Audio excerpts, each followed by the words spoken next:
Baik. Halo, selamat sore Sobat CDP. Perkenalkan, nama saya Setiawan Jody Fakar yang akan memandu podcast pada sore hari ini, podcast Edukasi Hukum bersama kantor kami, yaitu Jandi Mukianto Dirgayati Halase and Partners yang beralamat di Jalan Majapahit Golden Centrum nomor 26 Blok KF Gambir, Jakarta Pusat, daerah khusus Jakarta. Ya. Nah, saya juga merupakan asosiat dari kantor hukum Jandi Mukianto. Pada kesempatan hari ini perdana sekali ya Sobat JDP bahwa kantor kami menyelenggarakan podcast edukasi hukum yang sangat menarik sekali tentang eh, kasus perselingkuhan yang disebarkan di media sosial ya. Ini kasus perselingkuhan ini sangat tidak ada hentinya ya, selalu ada gitu, baik dari kalangan kelas menengah, kelas atas, artis dan seterusnya dan seterusnya.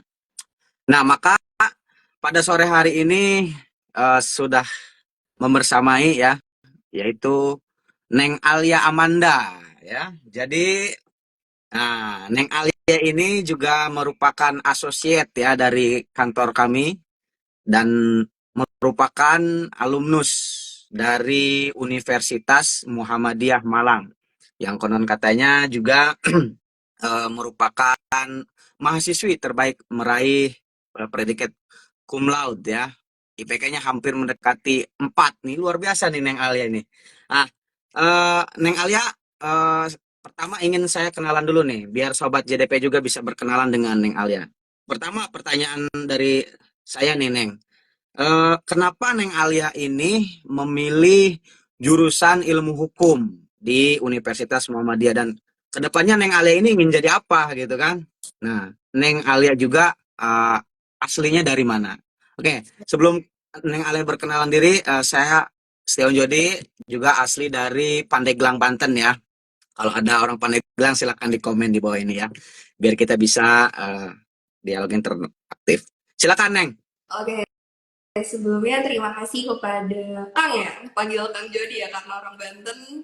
Ehm, Terima kasih sudah memberikan kesempatan kepada saya pada sore hari ini dan terima kasih juga telah menemani saya pada podcast hari ini. Mungkin buat teman-teman semua tak kenal maka tak sayang, jadi saya izin memperkenalkan diri dulu. Nama saya Yamanda Octaviani, biasa dipanggil Alia. Saya berasal dari Banjarmasin, Kalimantan Selatan, Galuh Banjar.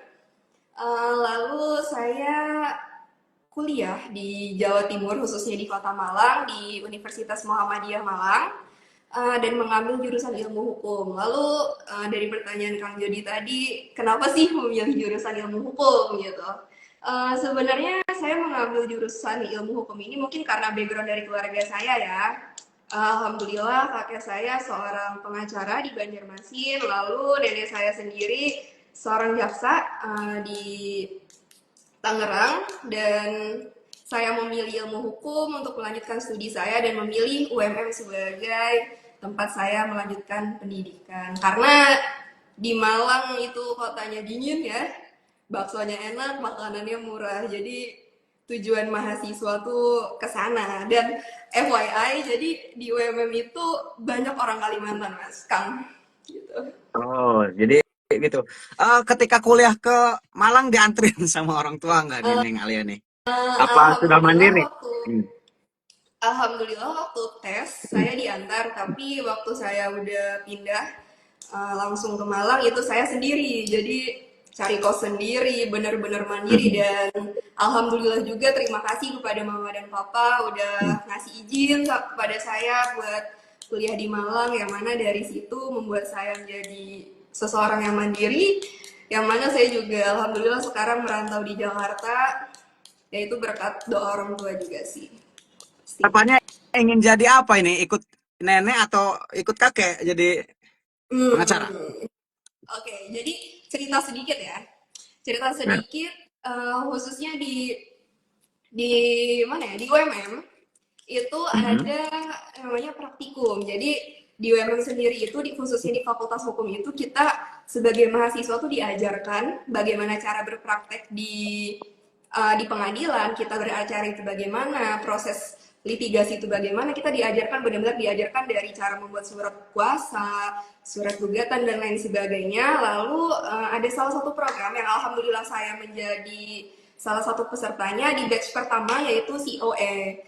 COE sendiri itu apa? COE sendiri itu adalah Center of Excellence, yang mana itu adalah Mhm. kelas khusus asisten advokat. Jadi UMM sendiri bekerja sama dengan Pradi Kota Malang untuk membelangsungkan program tersebut. Kita sebagai mahasiswa yang ikut dalam program tersebut diberikan kesempatan untuk ikut terjun langsung di salah satu law firm di sana yang tentunya sudah dipilih dan disaring law firm terbaik di Malang untuk kita mengikuti proses litigasi di sana. Jadi kita di sana belajar bagaimana cara negosiasi dengan klien, bagaimana caranya kita beracara begitu. Oh, oh, jadi sebelumnya Neng Alia ini sudah ikut beberapa magang ya di kantor hukum begitu ya, Betul. Neng Alia ya? Alhamdulillah waktu itu saya berkesempatan magang di kantor Didik Lestari Online Associate, yang mana di Mhm. situ juga saya memiliki mentor yang masya Allah luar biasa, yaitu Pak Satya Widarma. Beliau mengajarkan saya benar-benar bagaimana cara menjadi advokat yang jujur, bagaimana cara kita itu jangan memandang kalau hukum itu lebih tajam ke bawah tapi tumpul ke atas. Waduh. Bagaimana kita bisa melihat, oh, setiap orang itu Iya. punya hak dalam hukum gitu. Kita jangan apa-apa duit, Jadi kita Iya. harus dahulukan hak orang, hak manusia. Karena itu Betul. sebelum kita lahir pun kita dalam perut ibu kita sudah memiliki hak. Jadi kita harus bisa membantu orang-orang seperti itu. Ini sudah banyak sekali nih penonton Sobat JDP, hampir 13.000 penonton, sangat luar biasa ya. Jadi kayaknya yang nonton ini nih korban-korban diselingkuhin kayaknya nih. Kang Jody sendiri Nah, ini korban sangat diselingkuhin menarik apa sekali nih diapain nih? podcast kali ini ya. Heeh. Jadi podcast kali ini judulnya adalah mengumbar kasus perselingkuhan pasangan di media sosial. Apakah merupakan pencemaran nama baik? Nah, tentu Sobat JDP penasaran dong. Kok ngumbar aib seseorang atau pasangan kita di media sosial bisa kena pencemaran nama baik? Nah, tentunya kan penasaran nih Sobat JDP. Nah, saya ingin bertanya lebih dalam lagi nih ke Neng Alia. Jadi kalau Sobat JDP ingin berkenalan lebih dalam sama Neng Alia, boleh tuh di DM aja ya, atau diminta nomor WA-nya ya. Oke. Pertama nih Neng Alia, yang ingin saya tanyakan ke Neng Alia nih. Apa yang disebut sebagai perselingkuhan? Makna perselingkuhan dalam hukum itu apa sih, Neng Alia? Tolong berikan pencerahan hari ini tentang perselingkuhan itu. Oke, terima kasih kepada Kang Jody. Jadi buat sobat JDP semuanya, perlu kita ketahui sendiri, kata selingkuh itu kalau kita artikan menurut Kamus Besar Bahasa Indonesia itu apa? Itu adalah perbuatan sesuatu yang tidak jujur, yang mana hal tersebut untuk bertujuan untuk menguntungkan diri sendiri. Itu definisi selingkuh menurut KBBI. Lalu kalau kita berbicara dari aspek hukum, apa sih selingkuh itu? Dalam KUHP sendiri tidak disebutkan bahwasanya ada kata selingkuh, tapi dalam undang-undang sendiri itu lebih dikenal sebagai kata overspel, atau dalam bahasa Belanda, atau kita artikan dalam bahasa Indonesia itu adalah perzinahan, seperti itu. Jadi selingkuh itu adalah kata-kata umum yang dikenal masyarakat. Jadi kalau untuk di hukum sendiri, dalam aspek hukum sendiri, tidak ada kata selingkuh. Yang ada itu perzinahan dan overspell, itu yang diatur dalam undang-undang seperti itu. Oh, berarti kalau kata-kata selingkuh ini tidak dikenal dalam nomenklatur hukum kita ya, atau Betul, perundang-undangan yang betul, ada di Indonesia ya. betul. Berarti kata selingkuh ini hanya dikenal oleh masyarakat kita Iya, gitu. Oh, saya ingin bertanya, berarti perselingkuhan itu di luar dari perjinahan ya, Mbak Alia. Nah, apakah misalkan seseorang melakukan perselingkuhan, misalkan saya bawa pacar orang ya kan, atau bawa istri orang, terus dibawa nonton bioskop bareng gitu kan, atau dibawa jalan-jalan. Nah, apakah perlakuan saya ini bisa dipidana nih, oke. Mbak Alia? Yang pertama kayaknya digebukin sama lakinya ya, karena udah ngajak bininya jalan-jalan. Aduh, oke. Jadi kalau misalkan kita membahas tindakan tersebut bisa nggak sih dipidana? Karena Hmm. sudah sedikit singgung ya di awal tadi terkait apa sih selingkuh dan dalam hukum sendiri selingkuh itu apa, yang pasti kita merujuk ke KUHP yang mana itu ada di pasal 284, yang dimana dalam pasal tersebut dijelaskan barang siapa laki-laki atau wanita yang mereka sudah terikat dalam suatu perkawinan melakukan gendak atau overspell itu akan dipidana selama 9 bulan.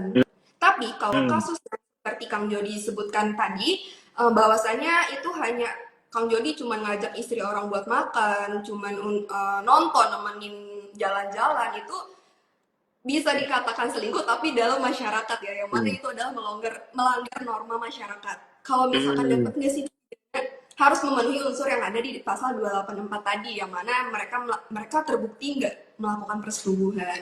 Jadi nggak bisa asal kita main ya pidana nih orang selingkuh ya udah pidana, nggak bisa. Jadi kita harus melihat dulu nih udah memenuhi unsurnya apa belum, seperti itu. Oh, jadi gitu ya. Kalau mau dipidana berarti selingkuhnya harus melakukan tadi ya, perjinahan ya. Kalau misalkan hanya saya nyuri istri orang dibawa jalan-jalan gitu kan. Tapi kalau tidak terbukti melakukan tadi, tidak bisa Betul, dipidana ya, Mbak ya. betul. Cuman kita melanggar norma masyarakat aja begitu ya, malu ya. Oke. Nah, itu tentang perselingkuhan. Ini menarik nih, bahwa tadi kata perselingkuhan juga tidak dikenal dalam nomenklatur hukum ya. Nah, kemudian ini tentang pencemaran nama baik. Mungkin eh, Akang Jody ini akan menspesifikkan case-nya ya agar bisa juga apa namanya lebih seru lagi gitu kan. Nah, ceritanya begini nih, Neng Alia. Ada sepasang suami istri, dia sah ya. Terus kemudian si suaminya ini, anggaplah saya suaminya ya gitu. Berlatar belakang sebagai anggota dewan lah ya, pengusaha, dia pejabat. Terus kemudian dia selingkuh dengan cengcemannya gitu kan. Nah, dalam kegiatan selingkuhnya ini mereka sedang bersuap foto di kolam renang, tapi pakai busana rapi gitu kan. Terus kemudian fotonya ini dia upload di media sosial Facebook. Nah, ketahuanlah sama si istri sahnya, ya Waduh. kan? Ketika ketahuan, di-repost lah sama si istri sahnya ini. Nah, Hmm. apakah si istri sahnya ini melanggar pasal pencemaran nama baik nih? Coba mohon penjelasannya dengan case tersebut. Oke, jadi ada seorang anggota dewan ya mandi bersama dengan wanita lain yang mana beliau sudah terikat dalam perkawinan. Itu kalau saya jadi istrinya sih saya kesel ya. Kalau bisa tuh si ceweknya tuh saya gitu. Lagian ngapain? Coba foto-foto kayak gitu tuh ngapain gitu loh. Oke, kalau misalkan kayak gitu eh, mencemarkan nama, termasuk pencemaran nama baik nggak apa yang dilakukan si istri ya, karena Mm-mm. dia sudah mengupload eh, foto tersebut ke media sosial. Jadi kalau misalkan kita berbicara pencemaran nama baik sendiri itu kita bisa melihat dari dua dua dasar hukum. Yang pertama itu ada di KUHP, yang mana dalam KUHP sendiri itu disebutkan bahwasanya barang siapa yang sengaja menyerang kehormatan atau nama baik seseorang dengan menuduhkan sesuatu hal, maka itu disangkakan pencemaran, disangkakan penyebaran nama baik yang mana akan dipidana selama 9 bulan. Lalu karena ini berhubung kasusnya ini terjadi di media sosial, maka berlakulah asas lex specialis. Hmm. Jadi ini asas lex specialis ini apa? Asas lex specialis ini adalah asas yang khusus mengatur terkait tindak pidana tersebut. Karena ini dilakukan di media sosial, maka berlakulah UU ITE, yaitu Undang-Undang Nomor 11 Tahun 2008, yang mana itu kita merujuk kepada pasal 27 junto pasal 45 yang di sana menyebutkan barang siapa setiap orang yang dengan sengaja dan tanpa hak mendistribusikan uh, ini elektronik dan itu mengandung asusila maka akan dipenjara selama 6 tahun dan pidana Buset. sebanyak 1 miliar. Jadi jangan main-main ya sobat Wih, JDP semua, jadi kalau takut ya misalkan selingkuh nih. Di penjaranya 6 tahun. Di dendanya 1 miliar.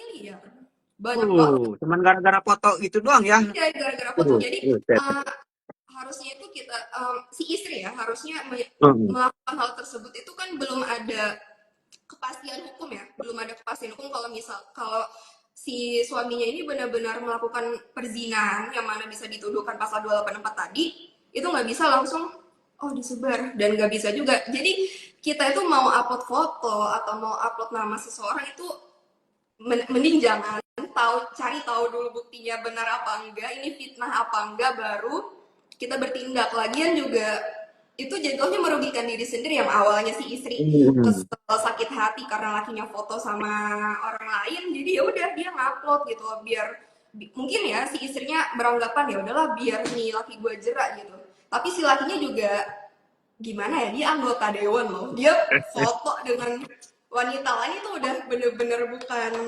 hal yang masuk akal sih, itu menunjukkan hal yang tidak pantas untuk dia lakukan kepada masyarakat tuh. Ah, tadi kan Neng Alia menyebutkan bahwa dalam pasal itu disebutkan ada asusila ya. Nah, Betul. coba dijelaskan apa yang dimaksud dengan asusila ini, Neng. Susila kalau kita Hmm. merujuk ke KBBI ya, Kamus Besar Bahasa Indonesia, itu dijelaskan adalah suatu tindakan yang melanggar norma di masyarakat. Jadi Hmm. uh, suatu hal yang tidak lazim itu dia lakukan gitu. Contohnya Hmm. yang tadi foto gitu. Kan dia udah punya istri, ngapain foto kayak gitu? Lagian juga dia anggota dewan, ngapain masih foto kayak gitu gitu loh. Kan itu sudah melanggar norma Ya. yang sudah berlaku di masyarakat dan itu tidak pantas untuk dilakukan. Jadi sebaiknya dihindari, guys. Nah, kalau misalkan gini, Neng Alia nih, ya kayak jadi istri yang tadi tuh, yang istri yang sah itu. Oke. Okay. Dalam hal ini kan Neng jadi korban ya, misal. Betul. Nah, kalau misalkan dengan cara melakukan repost itu kena jerat undang-undang ITE, Mm-hmm. apa cara terbaik ketika mengetahui si suaminya selingkuh agar tidak kena jerat? Soalnya kan ya si istrinya korban dong. Mm-hmm. Kesel. Nah, seharusnya gimana nih, Neng? Okay. Hmm.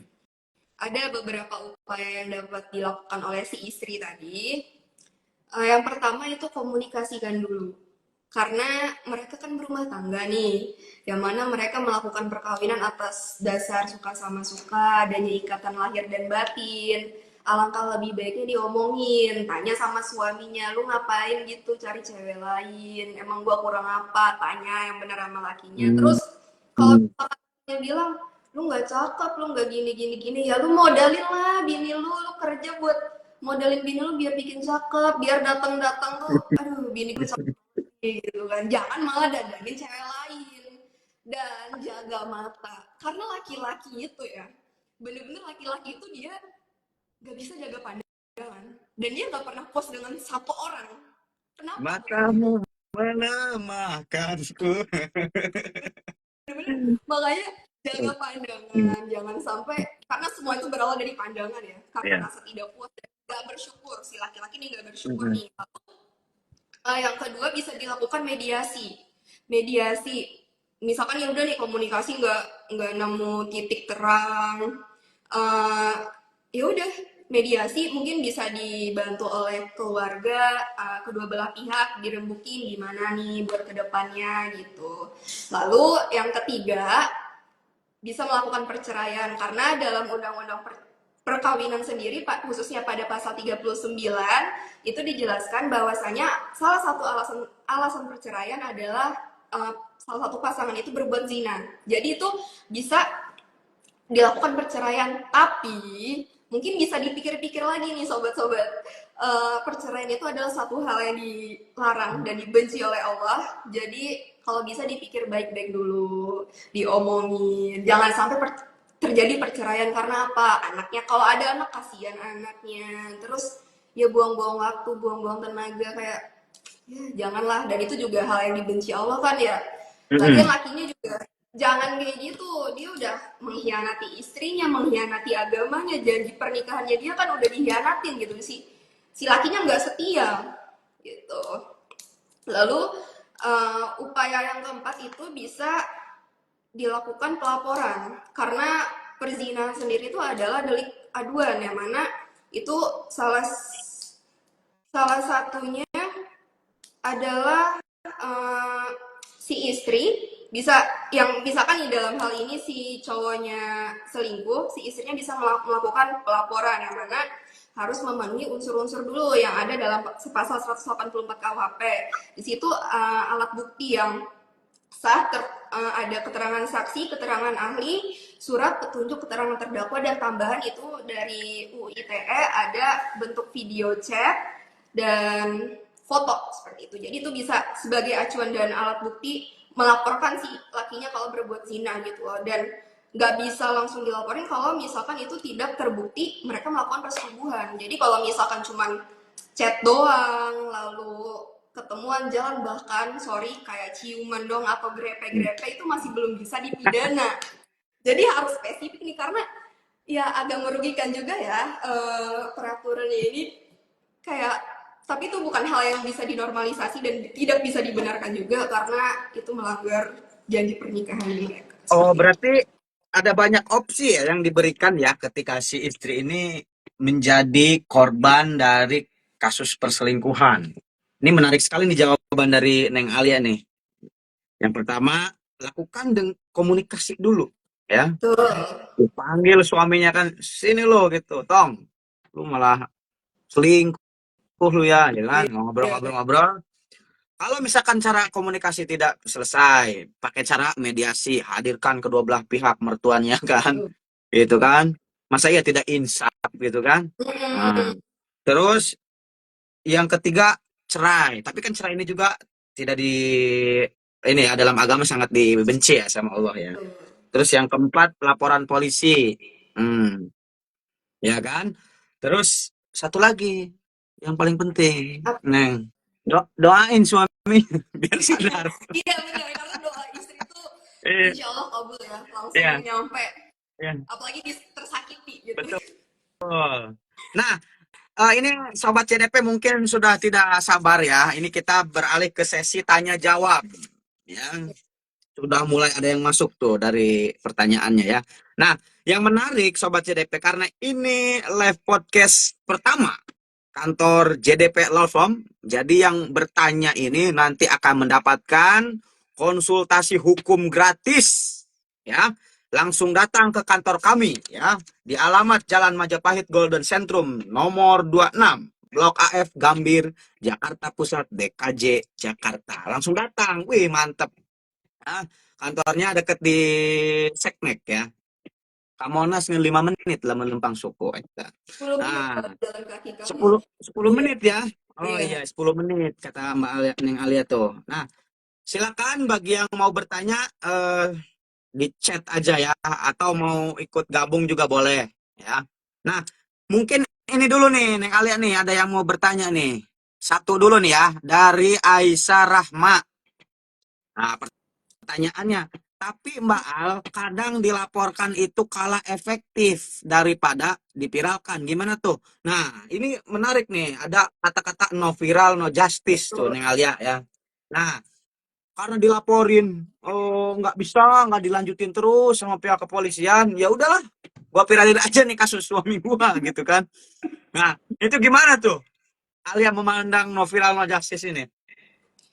No viral no justice, ya itu tadi ya, namanya kita hidup di negara Konoha. Di Indonesia Hmm, tuh kalau misalkan kita nggak viral ya kasusnya tuh nggak bakal diurusin gitu. ya. Ya itulah, sedih juga ya mendengar hal itu, no justice no viral, karena Hmm. banyak banyak sekali kasus yang seperti itu. Lalu terkait pertanyaannya tadi, dilaporkan kalah efektif daripada diviralkan. Diviralkan. Hmm. Iya, jadi lebih milih memviralkan daripada melaporkan nih, gitu ya maksudnya. Ya. Oke, pertama ya, jadi gini, mungkin oke, kalau misalkan saya memposisikan diri sebagai wanita, sebagai korban yang mana nauzubillah min zalik nanti suaminya itu selingkuh, kesel sih ya, nggak bisa bohong, itu kesel banget. Iya, Tapi pasti lebih sih. baik kita kita sebagai wanita itu coba deh kita kalem dulu, kita cari bukti dulu gitu loh, cari bukti bener-bener bener nggak sih, karena kalau melaporkan juga kita nggak bisa cuman asal melaporkan kalau misalkan tidak memenuhi bukti-bukti yang saya sebutkan tadi yang ada di pasal 184. Yang salah satunya itu adalah bukti kalau misalkan si suaminya ini bersetubuh dan itu tidak bisa dikenakan pasal 284. Lalu terkait untuk memviralkan, jangan asal memviralkan. Kenapa? Yang awalnya pengen membela diri, pengen membuat efek jerah terhadap suaminya, tapi yang ada malah si cewek ini dituntut atas tuntutan Iya. pencemaran nama baik. Jadi apa? Malah dirugikan dong.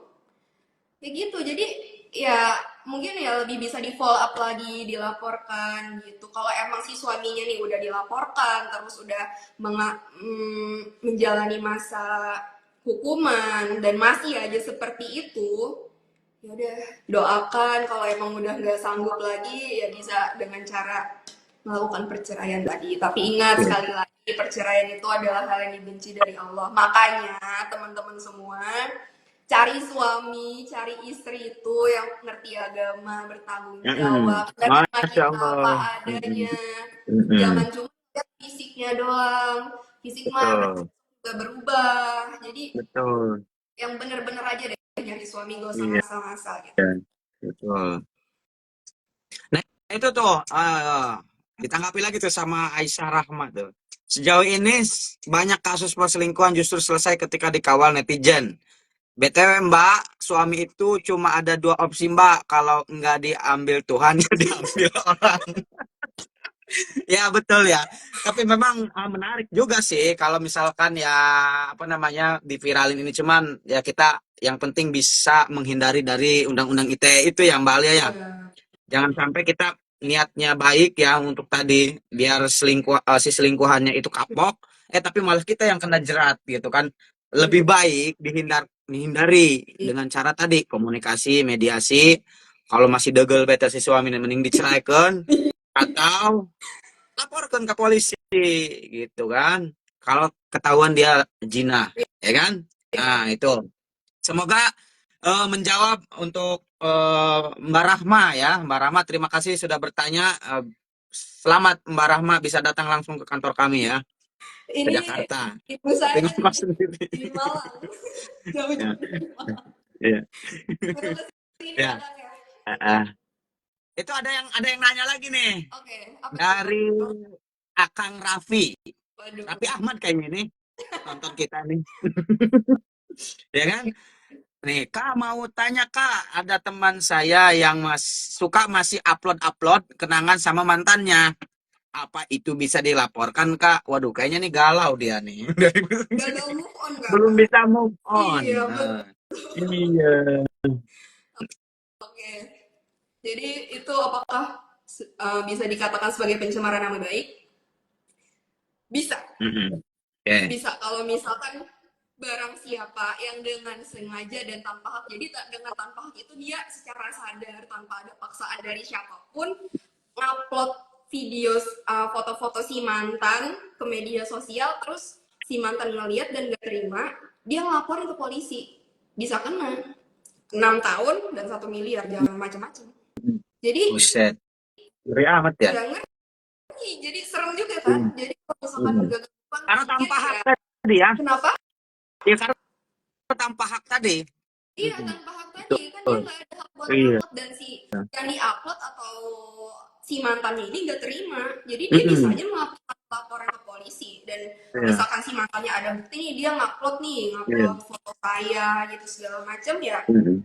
ya saya nggak terima, saya nggak suka diginiin, ya udah, Atau kena kalau deh. misalkan udah nih, sorry Neng, kepotong. Kalau misalkan kita misalkan pacaran nih sama si A ya, terus kemudian dalam 1 tahun putus, kan banyak tuh foto-foto kita. Kita minta hapus juga, itu hak kita kan?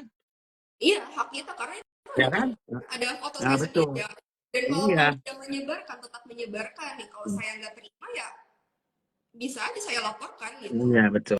Jadi Ah, ini makanya mantap nih. Heeh. menggunakan media sosial itu bijak. Kalau galau ya nggak usah lah kayak gitu ya. Iya, Coba mungkin saran ya buat siapa tadi yang bertanya, bisa aja kan melakukan kegiatan yang lebih bermanfaat buat upgrade betul. diri. Kalau misalkan dia udah upgrade diri, dia bisa aja mantannya balik gitu kan, kayak lihat, wah mantan gue nih Iya. udah Hijrah gitu, ada sukses hijrah gitu. gitu kan. Iya, Mm-mm. Bisa mungkin dia balik dia lagi balik nanti kan. dengan Mm-mm. versi terbaiknya gitu, menjalin hubungan dengan Iya. versi terbaiknya. Itu menariknya. Jadi mending upgrade diri, bener-bener gimana caranya. Ntar kalau misalkan lo sukses, cewek-cewek juga bakal ngejar lo, bukan lo yang ngejar cewek gitu. Iya, Tuh kan kan betul. Kang Jody. Oh, ini pertanyaan yang kedua tadi ya. Selamat untuk Akang Rapi Ahmad ya. Bisa datang juga langsung ke kantor kami. Kalau nggak bisa datang, online juga bisa. Nah, Waduh, gitu ya. kan. Nanti Konsultasi konsultasi gratis ya. secara ya secara online. Ini kantor JDP ini luar biasa ini menyediakan konsultasi hukum bisa online, bisa offline gitu kan. Atau bisa sambil di ruang terbuka di mana, di kafe di mana ini kita terbuka ya. Ah, ada satu lagi yang bertanya nih terakhir mungkin ya sebelum kita tutup dari Ibu Rachel ini.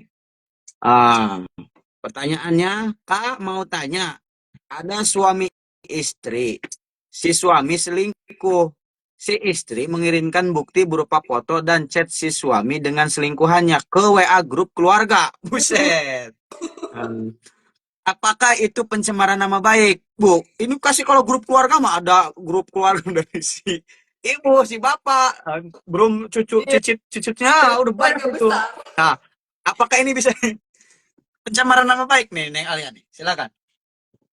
Eh, Oke, berbicara ya, terkait hal tersebut. Jadi dia mengirimkan bukti selingkuh si suami ke grup keluarga yang mana di grup itu ada dua keluarganya ya, dari suami dan istri gitu. Ya. Oke, jadi pertama ya mungkin saya akan melihat dari sudut pandang si istri. Mungkin dari upaya yang sebelumnya saya sampaikan tadi, pertama dia sudah melakukan komunikasi.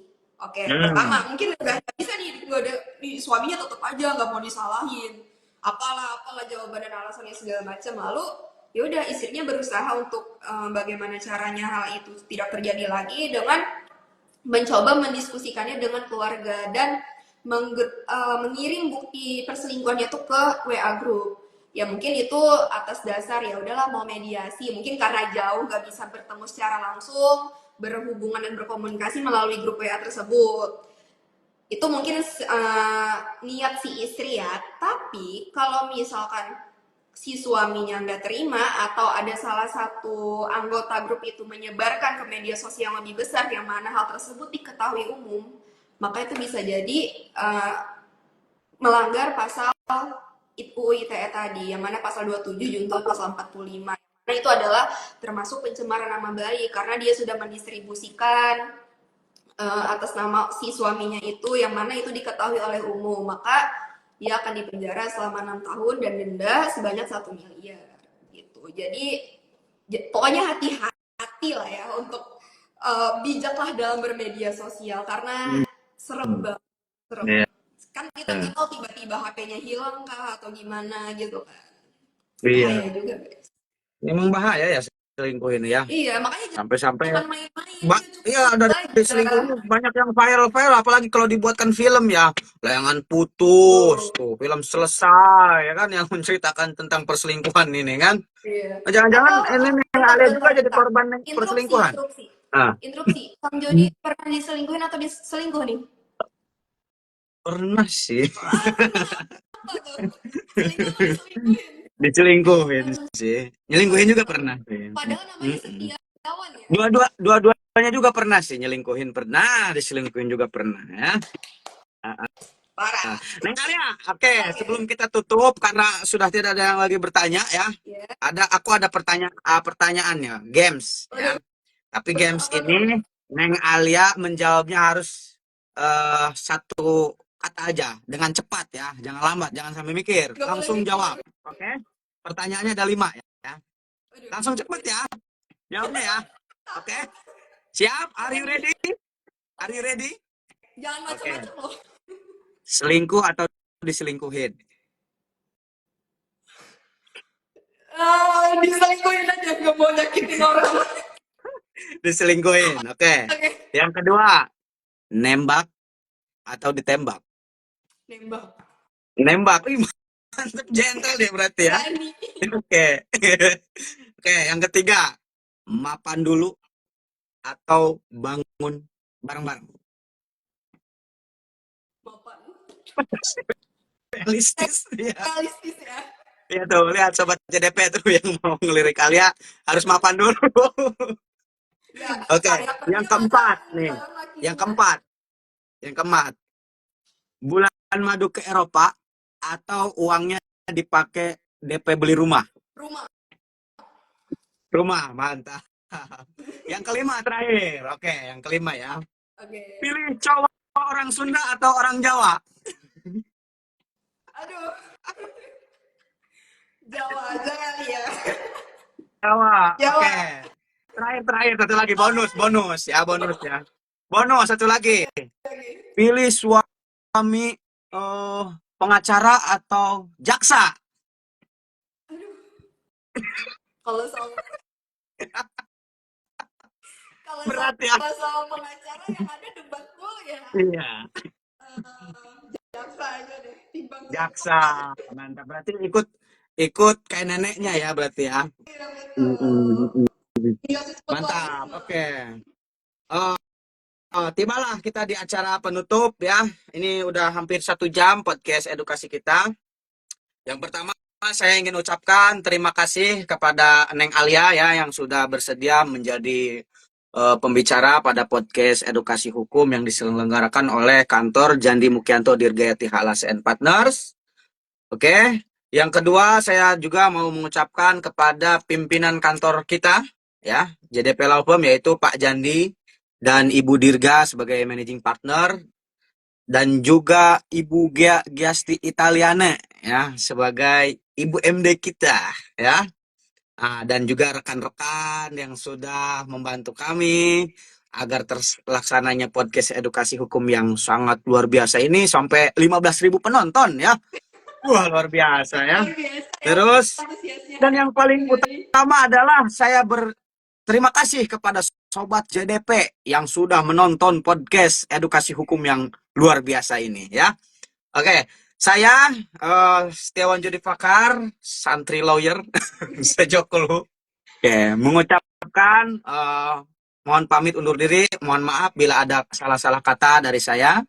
Setelah ini saya serahkan ke Alia untuk memberikan closing statement dan menutup acara podcast pada sore hari ini. Silakan, Neng Alia. Oke, sebelumnya saya terima kasih kepada Kang Jody telah membersamai saya pada hari ini dan menuntut saya selama acara berlangsung, dan terima kasih juga kepada Pak Jandi, Bu Dirga, dan Bu Gea karena sudah memfasilitasi keberlangsungan podcast pada hari ini. Dan kepada teman-teman semua saya mohon maaf apabila ada kata-kata yang salah maupun yang kurang, karena kesalahan itu dari saya sendiri, bukan dari teman-teman, dan kesempurnaan hanya milik Allah Subhanahu wa Ta'ala.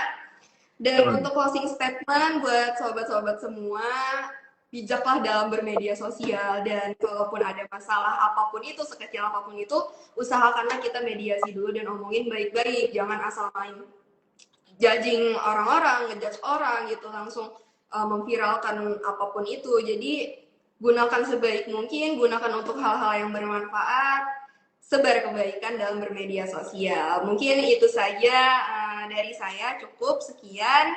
Wassalamualaikum warahmatullahi wabarakatuh. Terima kasih semuanya, terima kasih Kang Jody. Sebelum ditutup kita foto bersama dulu. Oh, ya, Silakan di boleh. screenshot sama Neng Alia. Oh iya. Alia yang screenshot. Ini saya yang screenshot ya. Oke, sarang tawon. 2, 3. Oke. Terima kasih. Terima kasih. Assalamualaikum warahmatullahi wabarakatuh. Sampai jumpa di episode kedua ya. Dadah.